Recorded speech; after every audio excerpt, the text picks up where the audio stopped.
ကင်ဆာယောဂတက်တာပြောင်းချင်တဲ့သူတွေဆေးတောက်စရာမလိုပဲနဲ့ဘယ်လိုလုပ်ပေးရမလဲဆိုတော့လူတိုင်းနေ့တိုင်းအစားအသောက်တွေစားတဲ့အချိန်မှာခန္ဓာကိုယ်ထဲကပေါ့နော်အစိတ်အသောက်တွေရှိနိုင်တယ်။တယောက်နဲ့တယောက်မတူဘူးပေါ့နော်။တချို့ခန္ဓာကိုယ်ကဝင်လာတဲ့အစိတ်အသောက်တိုင်းကို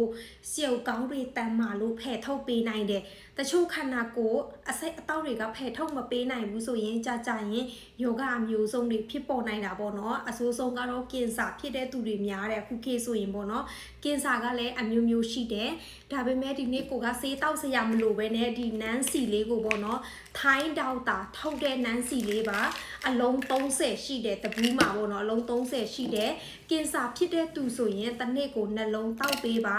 အခုလိုမျိုးပေါ့နော်ကာကွယ်တဲ့သူအနေနဲ့ဆိုရင်တစ်နေ့ကိုတစ်လုံးပေါ့နော်အချိန်တိုင်းတောက်ပေးလို့ရတယ်နော်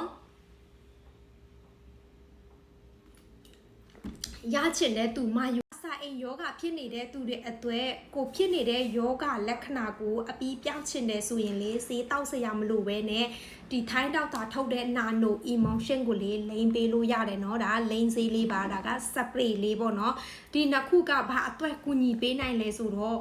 ကိုမှာအဆိုင်အိမ်ယောဂဖြစ်တာပဲဖြစ်ကိုလက်ရွမ်းပေါ့နော်ရင်ဘက်အောက်တာပဲဖြစ်တချို့ဆိုရင်စားပြီးတော့ထိုင်မရဘူးအဲ့လည်းထားလို့လည်းမရဘူးပေါ့နော်အဲ့လိုမျိုးအောက်နေတဲ့သူဆိုရင်လေလိမ့်ဆေးကိုလိမ့်ပေးလို့ရတယ်လို့စပရေးကိုလည်းဖြန့်ပေးလို့ရတာပေါ့နော်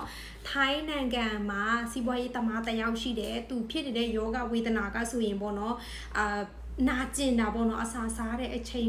ဗာလဲကိုလက်ရွံဖြစ်တာပေါ့နော်ဒီစပရေးလေးဖြန့်လိုက်တာနဲ့သူကတက်တာတဲ့သူတော့အံ့ဩသွားတယ်အဲ့ဒီချိန်ကစပြီးဒီနာနိုအီမောင်ရှင်ကိုသူလိမ့်ပေးတယ်ဖြန့်ပေးတာပေါ့နော်အဲ့ဒီသူဖြစ်တဲ့လက္ခဏာကလည်းအပီးပြောက်သွားတယ်ဈေးတောက်စရာမလိုဘူးလိမ့်ချင်တယ်ဆိုရင် CP ထဲမှာမာယူလို့ရတယ်ညဘက်ရောက်ပြီးဆိုရင်အိတ်မပျော်တဲ့သူတယောက်ဖြစ်နေတဲ့သူရှိလားဒါတွေကကိုယ့်ရဲ့ကျန်းမာရေးအတွက်ပေါ့နော်စိုးရိမ်ပေးရတယ်အိတ်မပျော်တဲ့သူတွေကနောက်ဆက်တွဲဖြစ်တဲ့လက္ခဏာကဟော်မွန်အလုံးလောက်တာမာယွန်းနိုင်တယ်ဟော်မွန်အလုံးလောက်တာမမှန်ကန်တဲ့အချိန်မှာခန္ဓာကိုယ်ကပေါ့နော်ဝါနိုင်တာလားနော်ပြီးတော့အဆီတွေစုဆောင်နိုင်တယ်ခန္ဓာကိုယ်ထဲကကိုကအဲ့ရေအပြည့်ဝအိတ်နိုင်တယ်အဲ့ရေပျော်တဲ့သူတွေကခန္ဓာကိုယ်ထဲက growth hormone တွေရစေတယ်အဆီတွေကိုလည်းဖယ်ထုတ်ပေးနိုင်တယ်ဒါပေမဲ့ဒီနေ့ကိုအိတ်ပျော်အောင်ဘလို့လုပ်ရမလဲဖုံးလည်းမကြည့်ဘူးတရားတွေလည်းနားထောင်တယ်အိတ်မပျော်သေးဘူးဆိုရင်ဒီစပရေးလေးကိုဖြန့်ပေးကြည့်နော်သူကလေယောဂမျိုးစုံကိုကဖြန့်ပေးလို့ရတယ်ဘာကြောင့်လဲဆိုတော့ Nano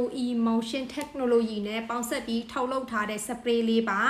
ထိုင်းဒေါက်တာထုတ်တဲ့စပရေးပေါ့နော်အိတ်မပျော်တဲ့သူတွေခေါင်းမူခေါင်းကိုက်တဲ့သူတွေဖြန့်ပေးကြည့်ပါရှင်ဒီစပရေးလေးကပေါ့နော်အိတ်ပျော်သွားစေရမယ်အိတ်ရေးကောင်းရင်ကျန်းမာရေးလည်း